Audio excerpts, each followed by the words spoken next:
Hello, Blackhawks fans, and welcome into another edition of the Four Feathers podcast. It's Tony Marchese alongside Steve. Steve, it's a Blackhawks unhappy hour Friday show. Glad you are here with me to probably talk about some not so fun things about the Chicago Blackhawks this afternoon as we get into the weekend. Before we turn it over to you, Steve, and ask how you're doing, just wanted to let everybody know to follow us on Twitter at Four Feathers Podcast. You could follow myself at Tony on Tap. You can follow Steve at Dirty Third 81. Love it. The Marion Hossa reference there, Steve. Got that going. And then you can follow all of our work at ontapsportsnet.com. Steve's been pumping out tons of Blackhawks content for everybody. Glad you're with me, Steve. How are you doing on this Friday afternoon? Yeah, man. I'm doing all right. It's Friday, can't complain. Been trying to have some fun watching hockey this week, but we'll talk about that in a little bit. But other than that, I really can't complain. How are you doing?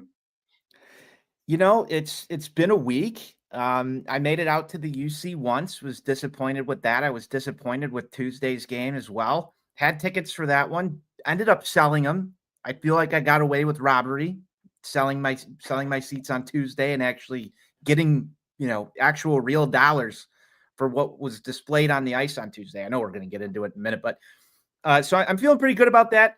We got Skokes in the comments. Make sure your comment will feature comments on the show. Skokes, hope you're doing well.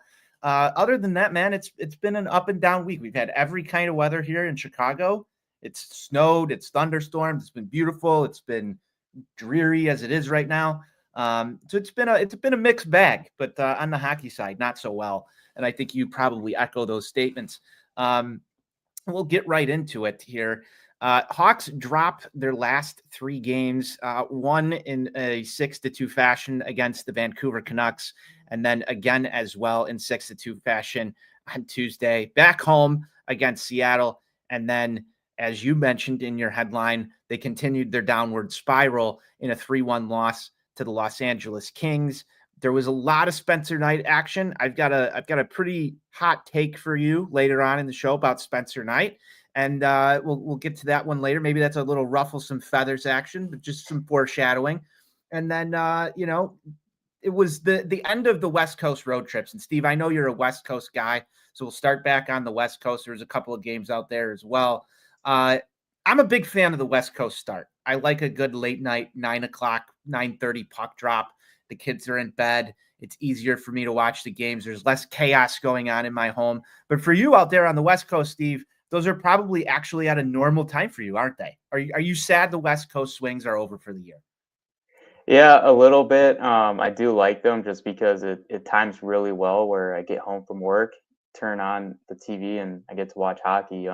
Because otherwise, usually the game's starting during my commute, so I get home and then I got ESPN Plus, so I'm able to kind of rewatch from the beginning. But I like watching it while it's actually happening. It's more exciting and it's more fun. But yeah, I'll miss those late starts.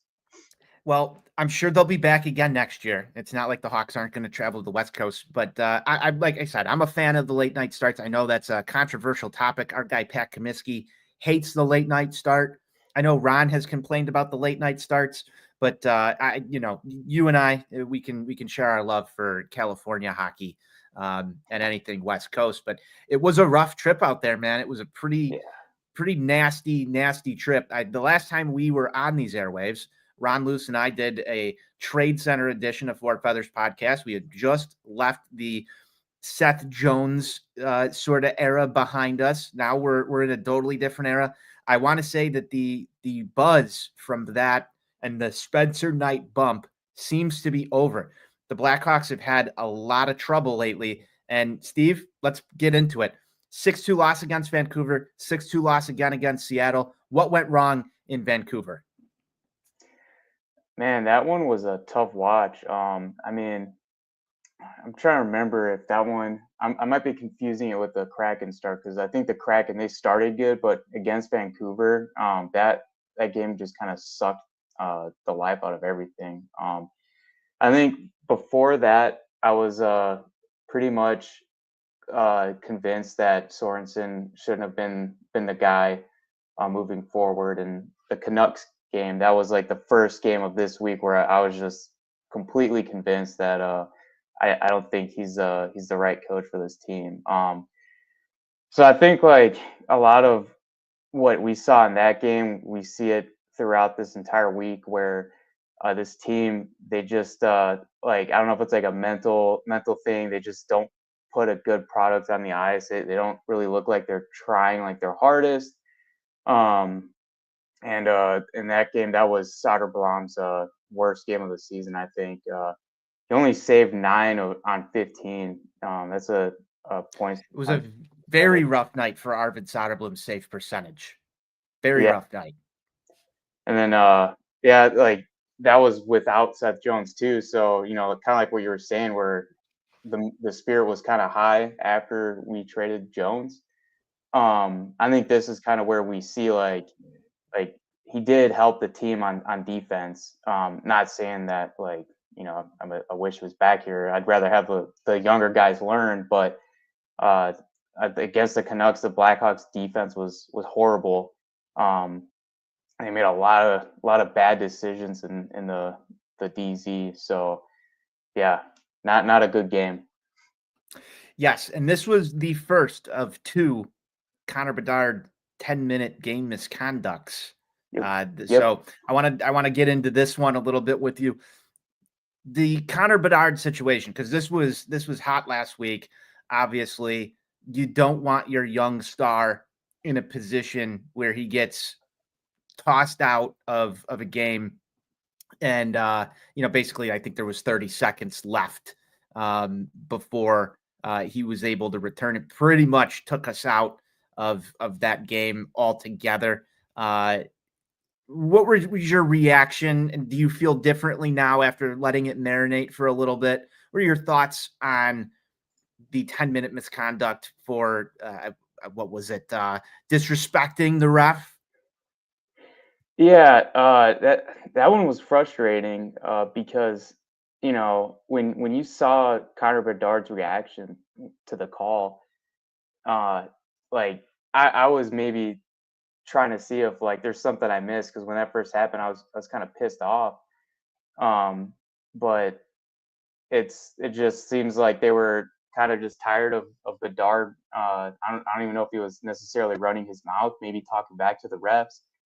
They were whatever it was, they were done with it. So they give him a 10-minute misconduct, and it looked like when Bedard was on the bench, he was upset because there was a missed call. It looked like, which there's been a lot of, even though recently there's been talk that that hasn't been the case. I disagree with that, but there was a clear tripping call that was missed.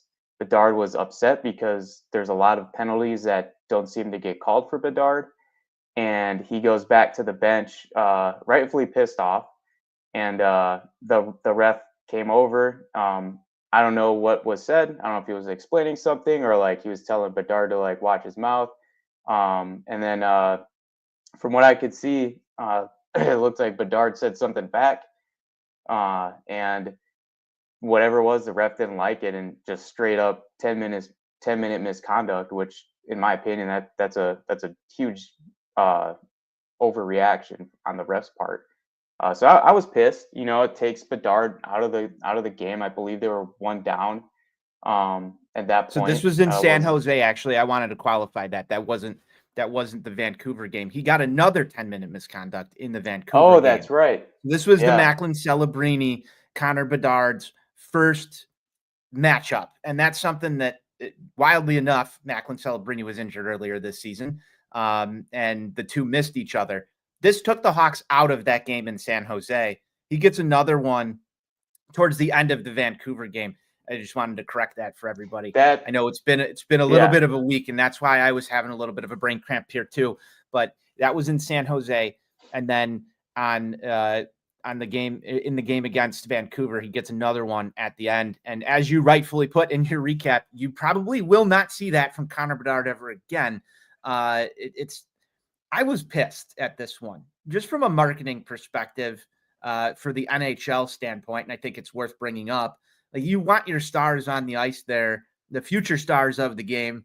And a lot of people have drawn some comparisons to Sidney Crosby and his early days and the problems that he had with officiating and so forth. But I would put myself in the camp where it seems like Connor Bedard cannot buy a call, whether that be tripping, interference, some roughing. There has been calls on him. I'm not saying that this is 100% of the time, but even in last night's game, it felt like there was a couple things that went uncalled. It's not like the Hawks didn't get their opportunities to go to the power play. However, I would expect as Connor Bedard grows this goes on, we won't see as much of that, especially as this team starts to come in within their own and some of these guys get a little bit older and the Hawks surround him with some more talent. It's going to be sort of hard not to give Connor Bedard those calls. Right now, though, some of the explanation that was tossed out there in the sense that, he's a sophomore in the league.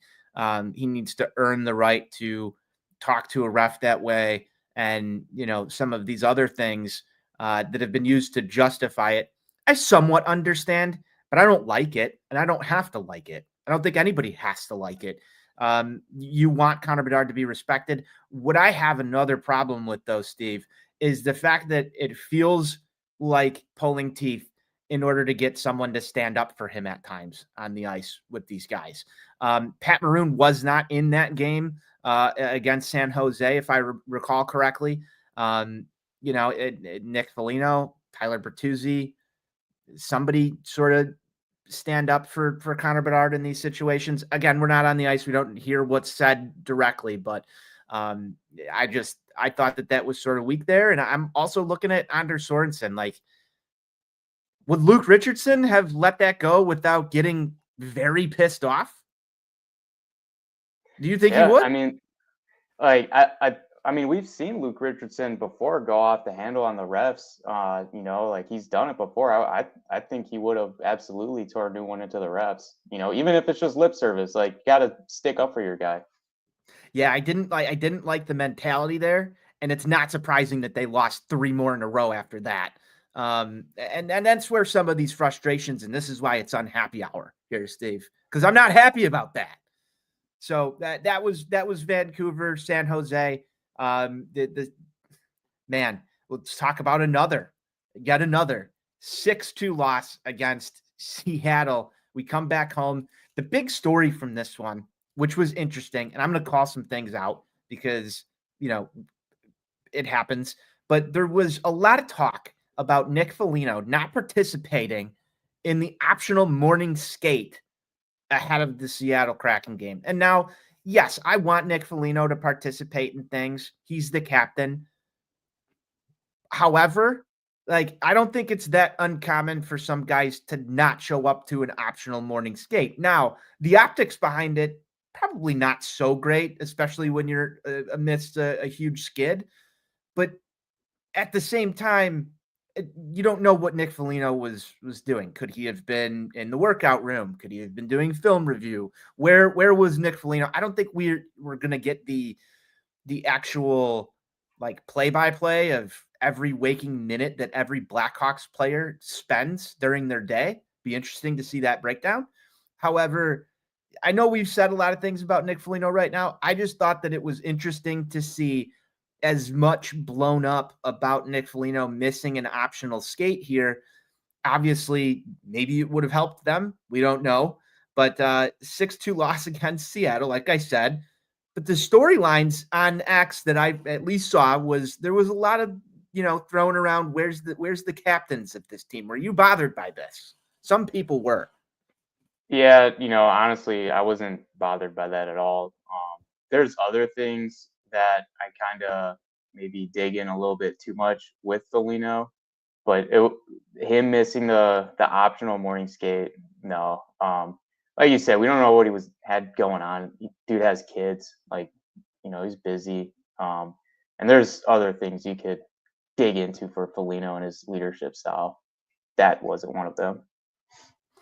No, I thought that was a non-story that tried to become a story for a minute. I'm giving it a little too much airtime, in my opinion, here. So we're gonna move past that one. Connor Bedard opened the scoring in that game, sort of snapped a little bit of a goal drought in this one. Puts the Hawks on top early. And that was about it from there. Wyatt Kaiser looks good in this game. And we're missing a name here too. And I want to rewind the tape. Artem Levshinov was called up during the West Coast road trip, has looked fairly solid. And we're going to get to Artem Levshinov as well in a little bit. But I just want to let it out there that Artem Levshinov has been playing in these games. There are going to be some lapses on defense as well as some really positive things. Now, in this one, Steve, the second period is where everything comes apart for the Chicago Blackhawks. And I can see you closing your eyes right now because yeah, I think no way. Yeah, we had a little bit of having some issues. We had a little bit of a technical glitch there. I'm not sure if everybody's still with us, but we broke up there. The second period, as I was saying, was where all of this went down. You froze, your eyes were closed. I thought you were just like praying that we didn't have to talk about this second period, because I'm cringing about it too. It was horrific. Steve, you broke this down really well. You said this is when the horror struck. Bring me through what you were thinking watching the second period.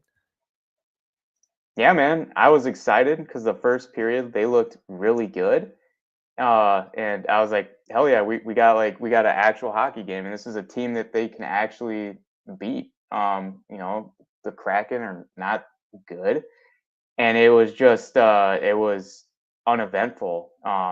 Like the Blackhawks just didn't do anything. And their defense really was exposed. They gave up a lot of chances in the middle, and with every single goal that they gave up, it just seemed like they just kept getting more beat up mentally. And correct me if I'm wrong. I think this was the game where Nick Foligno was upset over the goal that wasn't called. Correct? Yes, there was a puck that crossed the line, whistle blew a little early on it. I didn't think it was too egregious of a whistle. We've seen a couple whistles in the Hawks' favor, actually, over the course of the last few games. In fact, there was one I think Spencer Knight used his noggin to sort of lay on one, even though it was a little bit behind him. We got an early whistle on that as well. So, that's going to happen. But Foligno was a little upset. That could have changed the trajectory of this one, because it would have been, I believe, a 3-1 game at the time. And then I believe they came back and scored 5 unanswered there. And it was all Kraken from that moment on. Yeah. I believe it was Bertuzzi maybe that scored that second one. Or was it Wyatt Kaiser? It was one of the two. And they just rallied back I think it was 26 seconds, maybe 36 seconds after the Hawks had gone up. It was just not a pleasant game, man. Like I said, I had tickets to that one. Ronald was in attendance for it. He stayed to the end, but the seats started to empty out a little bit early there. Man, frustrating loss to say the least. Yeah, and I think there's a lot of things that were kind of maybe getting exposed with Anders Sorensen, because you didn't really see a response in that game. I don't like the tactical decisions he's been making. He employs Connor Bedard's line in a 1-2-2 forecheck, which is conservative. It's safe. And at this point, when your team's getting blown out like this, let Connor Bedard and Frank Nazar just play their game, even if it's going to open you up to more scoring chances against. They want to go out there and have fun. And from what I was seeing, do you think part of the reason behind that is the ugly plus minus on Connor Bedard? Like, is he trying to? Because at this point, we're going to get into a little bit of hockey strategy here, Steve. But if that's what he's trying to do, I remember when Sorensen was brought up into his current interim role, one of the knocks on Sorensen was that he was going to play a little bit more of an aggressive offensive style. And now you're seeing this sort of backtracking from him with his top offensive line. Is this overcorrection, in your opinion? Is it trying to mask Connor Bedard's plus minus for some reason. What's the reasoning behind this? Can you like work with me on this one? I don't understand it. Yeah, I think for him kind of doing what he's doing, I don't think he's trying to mask Bedard. I think, and this is just me speculating, but I think it's more of him just kind of trying to squeeze out a win in his favor or not look as bad. I think for Sorensen, he would rather have a closer loss than just a wide open blowout. So he's going to play the entire lineup conservatively once they're losing. Um, so that's what I think he's doing. I'm not sure I really like the strategy on that one. I think you've called it out a couple of times here at ontapsportsnet.com. You called it out in that recap there as well. It was interesting, and it was that same strategy was deployed on Thursday. I made a little bit of a note to watch for this, and there were definitely some sluggish times. Now, I'll rewind back a little bit. Was in attendance for this one. Barely made the game. 55 traffic, and you know Chicago traffic, but you also know California traffic. I'm not trying to compare the two, but 55 was a little bit jammed up there. Got in there just in time for puck drop. Wanted to see the Hawks get off the schneid here. Like, this was a good opportunity against the Kings to sort of break through. Spencer Knight in net. I thought it was going to be an Arvid Soderblom game. Ron and I predicted that it was going to be Soderblom in net, especially after Knight getting the I wouldn't say, well, it was Knight's worst performance of the season. He had not given up more than 3 goals all the way dating back to late December until the wheels sort of fell off there against the Kraken. So Spencer Knight in net, thought we were going to see somewhat of a repeat of his performance against the Knights in his Blackhawks debut. That didn't really happen.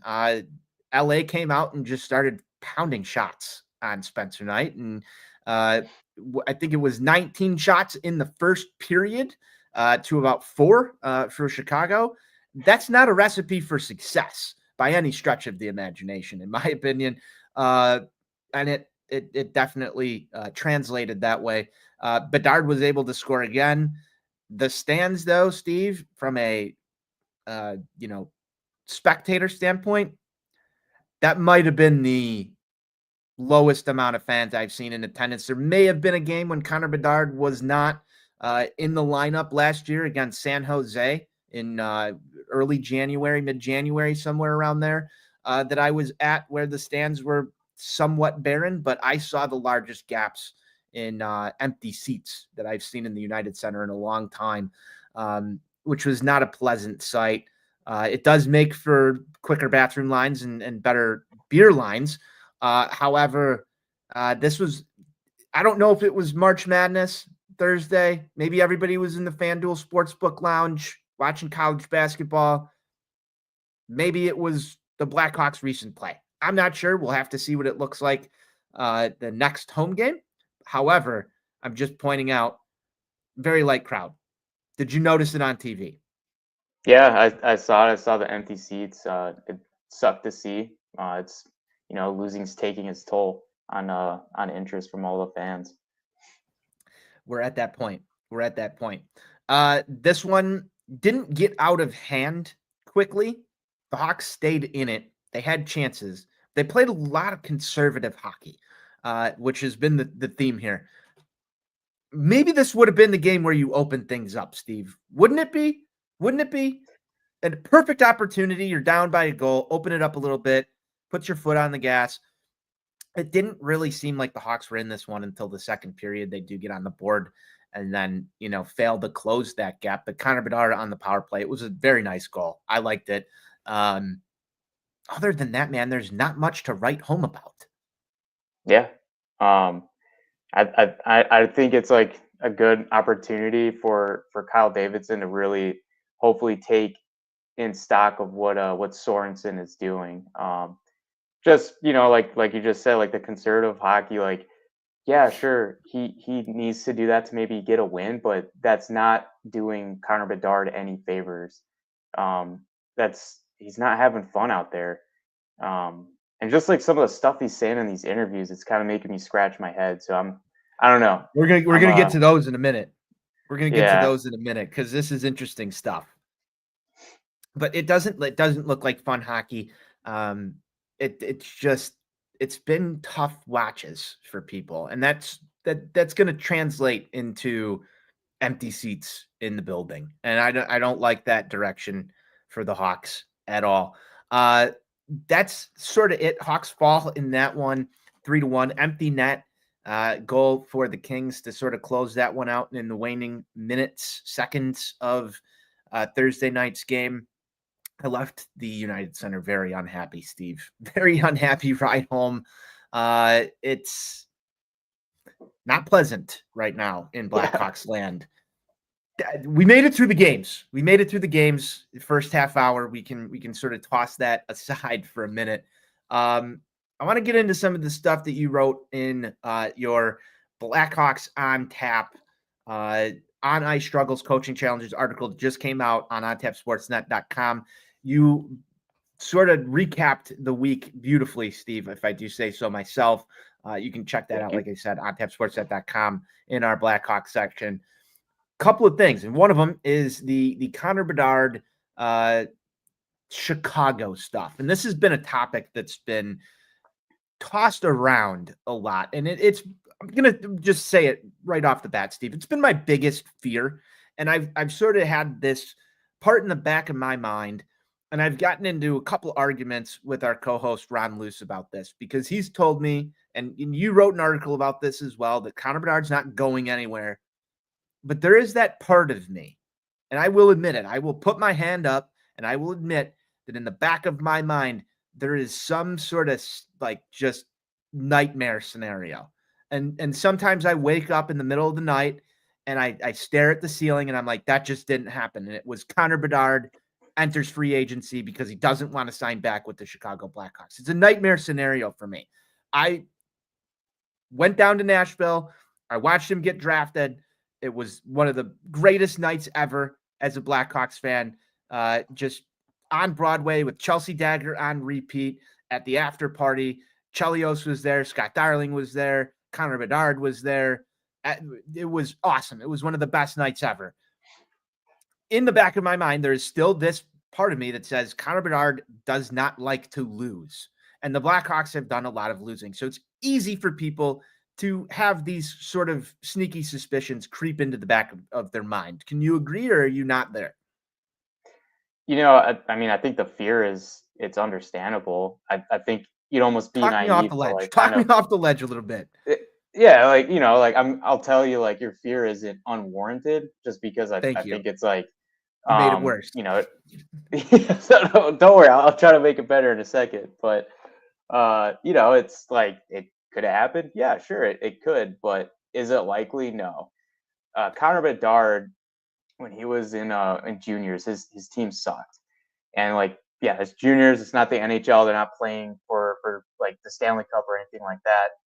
But he did have a chance to get traded to a team that was actually going to be competing for the Memorial Cup, and he likes to win, so that means something to him. But he had loyalty to his team in Regina, and I think that kind of is a little glimpse into his loyalty just for wherever he's playing. And with Chicago, and even though, like, in his most recent interview with Tony Granato at CHSN, he's not going to be like, oh, I hate Chicago, I don't want to be here. But he sounds like he wants to be here. And you just got to know Bedard. Like, he's a professional. Even at 19, he's mature for his age. He knows hockey. He knows that this team isn't going to be bad forever, that one day it's going to get better. That being said, if this rebuild just is like in Buffalo Sabres mode for like by 2030, that's when I think, like, okay, maybe like the rumors might be coming out, but even then, I don't know. I think it's just fear mongering. We got a Kevin Patterson comment in here. It's people who don't like the Hawks talking shit and spreading some BS. And Kevin, I agree with that. That's the type of thing that I can get behind. I'm playing devil's advocate a little bit here, and it does strike fear into me that the rebuild won't align with the Connor Bedard arc. And there is a possibility that when you enter the RFA FA stage, if you don't lock Connor Bedard up long term, he could hit the market for a lot of money. Now, the Hawks have the money there. And I think, Steve, you and I know that. And our guy, GM Ron Luce, knows that the Hawks are going to unload some really good money for Connor Bedard. And that will likely secure him long term. But I think we're starting to near that time where contract predictions are going to start to crop up a little bit. And it's going to be an interesting conversation as to what do you give Connor Bedard? Um, can you see him locked up for a sort of a bridge deal? Do you go all in long term? Those are going to be interesting discussions, and Kyle Davidson's going to have to navigate those waters the correct way. And I think the salary cap going up, that was probably the most welcome news that we as Blackhawks fans can get in terms of securing the future. I've just always had this nightmare scenario in my mind that like something can go epically wrong, because that's just what happens to Chicago sports fans. So let's hope and pray that that's not the case. And I don't think it will be. I'm not trying to speak things into existence, but I will put my hand up and say there have been nights where I've had nightmares that, things fall apart. Don't want that to happen. Want to make sure that we're on the right path. I don't think that games like this and having Connor Bedard with Anders Sorensen's current strategies help that situation. Like, I want to get past this. I don't want that to be reality. We can't get out of the Anders Sorensen era soon enough. And I think I've said this to you, Steve. Like, I just want to get to the offseason. I don't want to wish away hockey because I love watching it, but I don't want the problems to fester. I still think it was probably a little bit too early to pull the cord on Luke Richardson. I think it was probably a little aggressive to have Sorensen in that role for as long as he did. And there were coaching opportunities out there that they could have gone and done within the 2-3 week time frame that were better options than Anders Sorensen. Nothing against him as a person. I know I've heard good stories about, what kind of guy he is and what he brings to some locker room stuff. I just don't know if that's going to set this team up for success.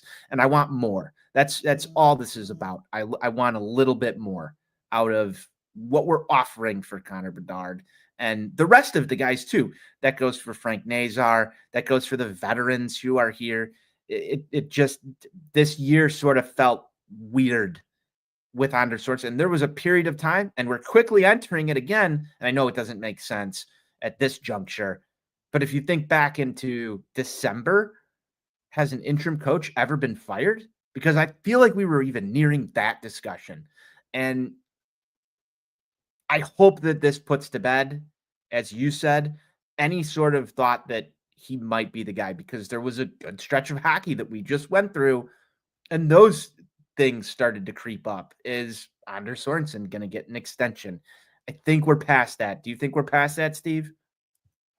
I'm not writing it off just because kind of like how your fears with Bedard. Mine is Kyle Davidson signing Sorensen, and that's only because this organization has a track record of sticking to the people that are already there. Nothing against Kyle Davidson. I've honestly been a fan of what he's been doing so far, even though I'll be critical of him, as I think every fan should. But he was already in the organization, and he's now the GM. And with Sorensen, he was coaching in Rockford, and when they fired Richardson, which I agree, I think it was a rush decision. They get Sorensen up here, and they throw their assistant GM down to coach in Rockford. So it tells me, one, it wasn't a thought out firing in the first place, but like, there is that fear for me where like Davidson is going to trust that Sorensen is doing the right thing and he's going to end up hiring him. And the one thing that I kind of base that fear off of is, like Scott Powers, who's pretty tied into the organization. He had a little snippet in one of his articles where he said that Sorensen was turning heads or it looks like he's turning heads in the front office. To be clear, this was before the recent losing streak, but still, that tells me like they've considered him being the head coach at one point. That's just I don't know. That's what I'm scared of. I went through something similar with this, and Steve, you recently shared that you're also a Chicago White Sox fan with me, which is, Yep. you probably followed this last year as well with the firing of Pedro Grifol. I equated him to Jeremy Colleton. And then you bring in Grady Sizemore, and they had a little bit of a bump from that. And then they go out this year, they hire Will Venable. We'll see what happens, right? We'll see what happens. The coaching changes in Chicago is just like the change of seasons. The Chicago Bears going through the exact same thing. They go out, fire Matt Eberflus, interim coach. Will this give us a bump? Maybe a little bit there towards the end. They get the win over Green Bay. Go out in the offseason. They get Ben Johnson. Now, what are the Hawks going to do? I hope they hit a home run with this. I hope we're all excited about it. Carl's been a name that's been tossed out there. He's got a good pedigree in the World Juniors. You've got a couple of other names that might be interesting on the market. I'm a proponent of somebody that wants a established NHL head coach. That's just my personal take on this. I'm not saying that going and getting a guy with no experience is the worst thing in the world by any means, as long as they come in with sort of the pedigree here. But we've now done that with Anders Sorensen over the course of this season. We saw it with Jeremy Colleton for a long stretch of time there.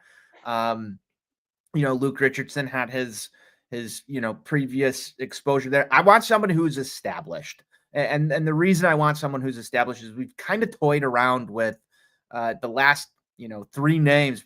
Well, since Joe Quenneville, we haven't really brought in an established head coach of the Chicago Blackhawks since Joe Quenneville. And I think it's time to go back to that instead of like, hey, let's tinker with this and see if we can develop a coach with the system.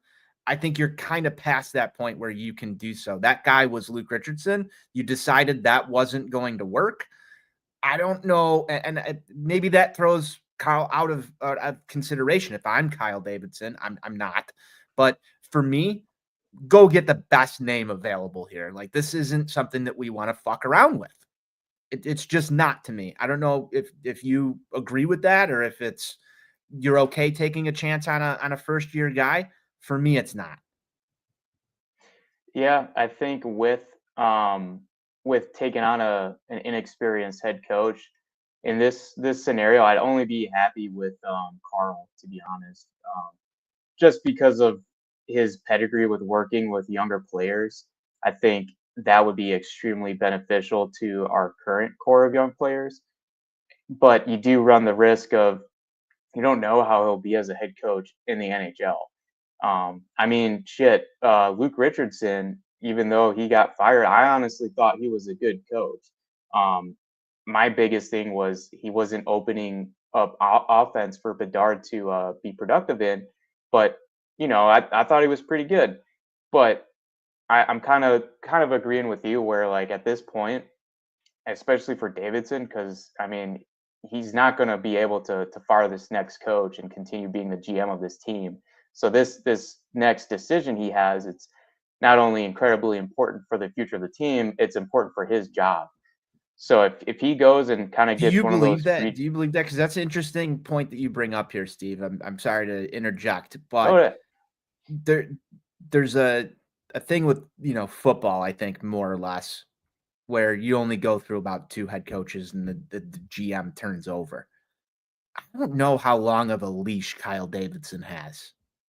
I'm really curious how long of a leash he has, because in my opinion, I think that there's a potential you can bring in another coach. I think he's got a little bit more tenure than that, just based on the fact that a lot of people preach that this rebuild may not come to like the apex of it until 2029. Yeah, and Danny Wirtz, I mean, he just said in an interview he's going to be patient with Davidson. So you bring up a good point where, like you would think if the next coaching hire doesn't work out, that Davidson would be on the hot seat. Um, I think you also got to I look. think he's pretty far away from the hot seat. I think Wirtz he's showing he's very very hands off. He's trusting what Davidson is doing, and I think a lot would have to go wrong for Davidson to be on the hot seat.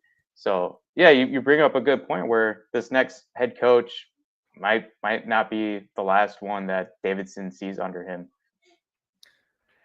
I think that's that's sort of my fear with this rebuild is how long of a leash this front office group has. And I don't mean to say that in a completely negative way. I just think that we need to, as Hawks fans or people analyzing the team, and this is why I've always wanted sort of a clear direction of, timeline. This year we entered the season. Kyle Davidson spoke about how he didn't want to be in the basement. We're in the basement again. That's damning as a GM. In most cities, that could potentially cost you your job. Telling the media that you want to go through this rebuild, telling the ownership you want to go through this rebuild, tearing it down. You get Connor Bedard sort of, I wouldn't say handed to you. They sort of earned it with bad play. However, they needed some lottery luck to get him. A lot of the system is not there yet. So you've got this developing star, and I think that we all know that Connor Bedard's going to be fine. We went through this whole thing this year with Connor Bedard struggling, and is he not what he was billed to be, and all this stuff. But it's less for me about Connor Bedard as it is the guys who are still down in the system, the Sasha Boyverts, the Merrick Vernackers, the guys who are going to make a real impact on this roster in 3 to 4 years. And so for Davidson, he sort of laid a roadmap, in my opinion, that allows him to have a lot of runway. You're correct. It would have to go horribly wrong somewhere along the line for that to happen. However, you've already seen things go horribly wrong under Kyle Davidson. We're only a year removed where he brought a guy in to be part of the leadership group, and the guy didn't last the season before he was jettisoned from Chicago for off-ice stuff. So there are suspect moves. People are still questioning TJ Brody every day. People are questioning Tyler Bertuzzi now. People are questioning a lot of the veteran additions that have been made to this team. And if we're grading Kyle Davidson's job performance, the veteran additions have been a problem. The draft has been excellent, at least from my perspective. So if you're building through the draft and your weak spot is adding free agents, and this is going to be a big summer for him, I think he's got a lot of runway because all of those missteps in free agency haven't caused any sort of hot seat for Kyle Davidson up until this point. And I also think it's important to mention, I don't know if you caught the Every Shift episode that just came out last week with the Seth Jones trade, and a lot of it was focused on Kyle Davidson's health issues and things that he went through over the Four Nations face-off break. But that was an incredible episode. I encourage everybody who's a Hawks fan to watch it. Steve, did you get a chance to see that one? Yeah, I saw it. It was impressive what he had to go through. Surgery through that time. That's insane. It was. So stick taps. I know we normally do stick taps later, but I'm going to get my stick tap early. The stick taps to Kyle Davidson on that one. I know that I was coming down a little bit hard on Kyle Davidson there for some of the free agent stuff. However, navigating that trade, going through all of that, obviously a very good human element side to everything else that we're talking about here, and that's a lot bigger than sports as far as I'm concerned. But I do think he's got a little bit longer of a leash than most GMs in the NHL do. That's just my opinion. Yeah, for sure. And as fans, like there is like a portion of the fan base that um they get really apologetic about the rebuild. And you know, if there's like an answer, it's always just be patient or just wait. Which, yeah, that's true. Like if we could have just started the episode with, man, like the Blackhawks suck right now, but we should be patient and we should wait, and then end it. But that's one, that's boring. But two, like it's also, you have to think about these things critically as a fan. Like don't just buy into everything. Like me, like I said, like I like what Kyle Davidson has been doing with his draft picks. We won't know for a while if they're good. And like you said, with the free agent signings, to me that's like pointing in the direction that something in the pro scouting department isn't going right. But I think we should be critical, and it's okay for fans to be critical of their GM and how everything's getting ran. I think it comes with the territory in any sports organization that fans are going to be critical. But you are right. A lot of people are somewhat apologetic of the rebuild, and I'm not saying it was the wrong decision. I'm not saying that it's not going to work out. There is a part of me that wishes that you just sort of you get Connor Bedard, you have all this cap space. Why not put your foot on the gas? And when Ron Luce re-listens to this episode, he's going to get really mad at me. But I'm going to say it with you instead of Ron here. I sort of wish that you went uber aggressive on a 4 or 5 year deal for a star to come in and play with him. And I know that those are few and far between. A lot of people thought, oh, we can't do that. You've got Seth Jones locked up in this contract. Obviously, it was movable. It just took a little bit of time. So it's interesting how everything works out. But if you come out to the media, and I know I'm going back a little bit, if you come out to the media and say, hey, I want to be out of the basement, and we're probably setting up for, I would say, a top 4 pick in this upcoming draft. Uh, you still have a ton of draft capital. And I don't feel like the organization took a step forward. I feel like I'm Seth Jones right now. I don't feel like there was a step forward. Spencer Knight's probably your biggest addition in closing one of the gaps. So there was work done this season, and I still applaud that trade. But there's not, outside of that, you can point to Frank Nazar. Maybe you can point to Colton Dock. I think you can potentially point to Artem Levshunov, depending on how we finish this season and whether or not he sticks up in the NHL. As positive developments, everything else has sort of been the same, if not worse, than what you saw last season. And rebuilds are tiring. Went through it with the Chicago White Sox. The Bears have sort of gone through this. The Bulls love to just stay in mediocre land. Uh, the I'm not even going to talk about the other baseball team in Chicago because we don't have to mention that team on this show. But it, it's it's been a bad 5, 7, maybe even longer years in Chicago where fans are impatient. And there was an opportunity there. And I still think that there's an opportunity. And that's what I want to get to. This offseason, there were rumblings, and you mentioned this in your article today about a big name coming to Chicago, Mitch Marner. Do you want a Mitch Marner? Are there other names that you like? Frank Saravelli brought this up a couple of days ago on one of the intermissions and post game shows. This lineup can look drastically different next season, Steve. Do you see a big name coming to Chicago this summer? I think if Marner is done with Toronto, we should absolutely go all in for him. And a lot of people have concerns about his compete in big game situations like the playoffs, even though he was pretty good at Four Nations. He's a star winger, and we need somebody else with the dart. So I would go all in for Marner. But beyond that, if we're looking like Brock Besser is a free agent, um, I like I wouldn't be too crazy for him, but if we get him, like that's awesome.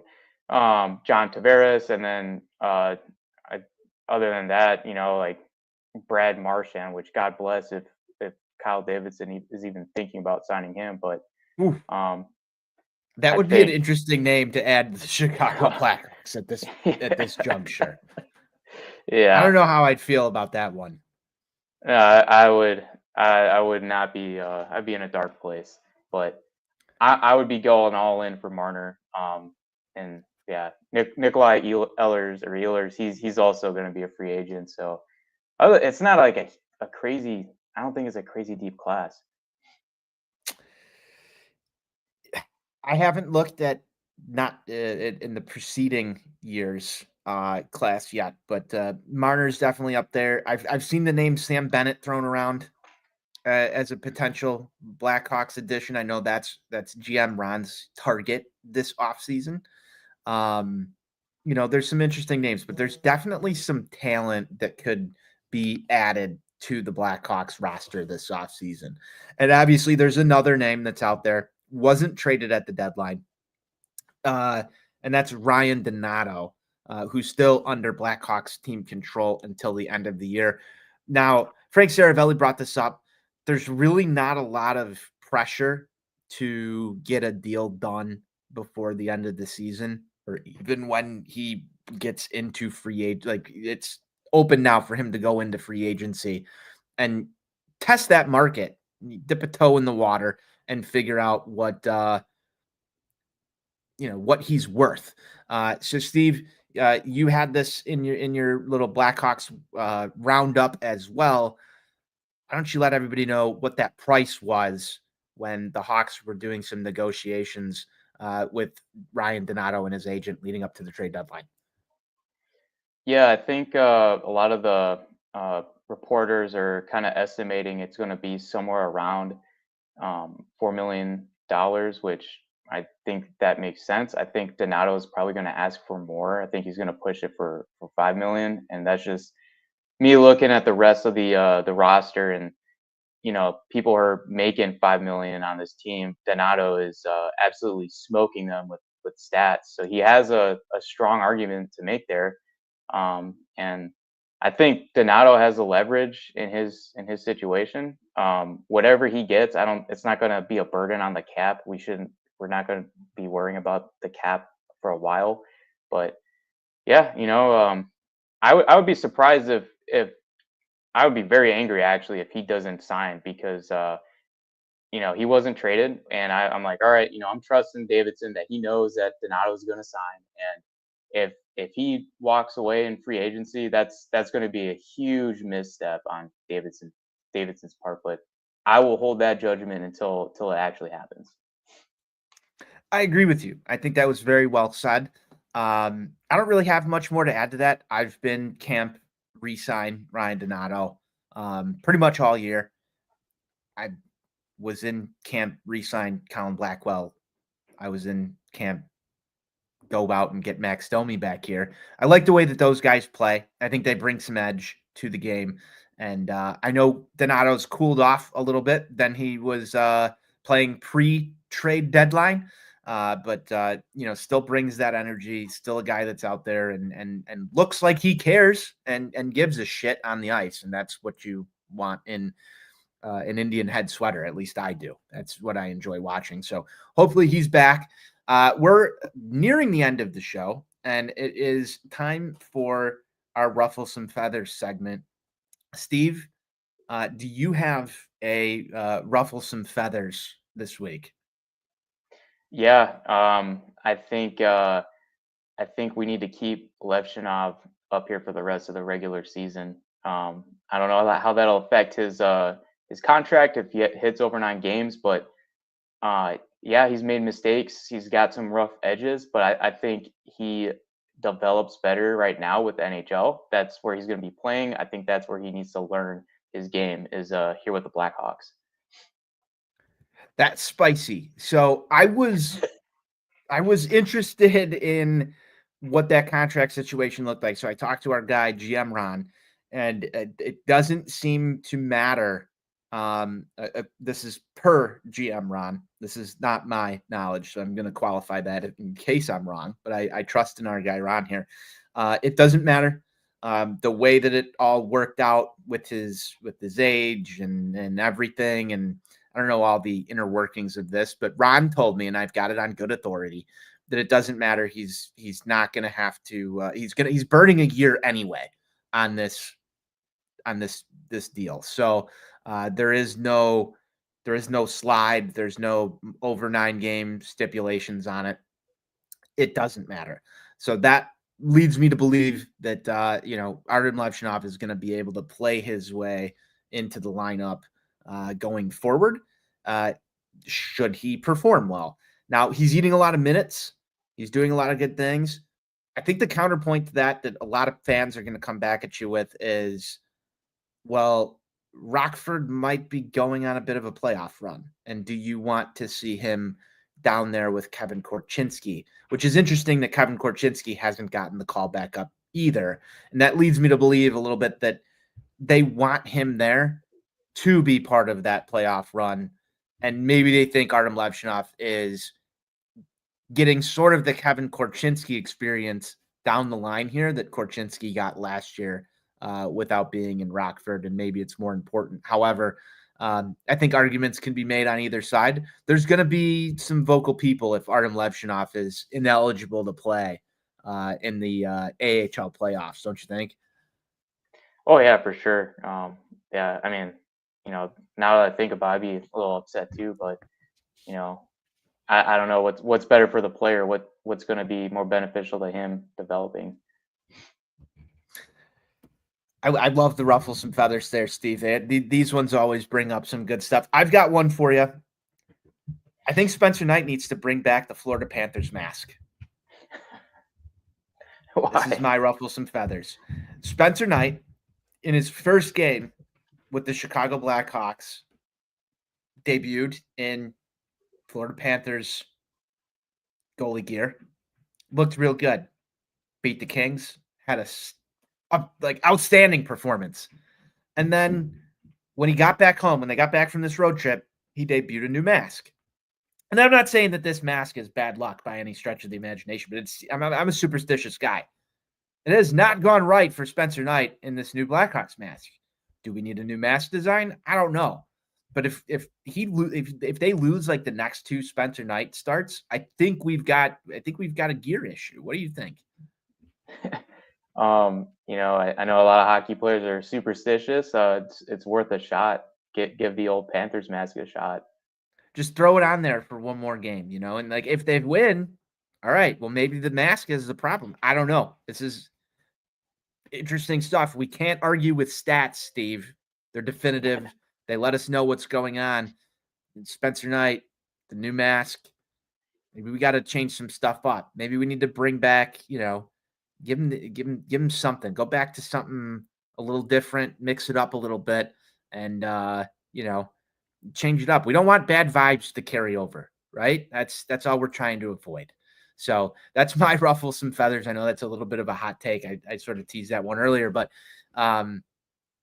yeah, the new mask has not worked out in Spencer Knight's favor in the last 2 games. Yeah, no, it has not. It hasn't. Well, that'll just about do it for our Friday Unhappy Hour here at Four Feathers Podcast. Steve, once again, an excellent show. Before we close it down, make sure you're following Steve at Dirty Third 81 on X, myself at Tony on Tap, the show at Four Feathers Pod. We'll be back next week with more Blackhawks talk. You can follow all of our written work at OnTap Sportsnet and ontapsportsnet.com.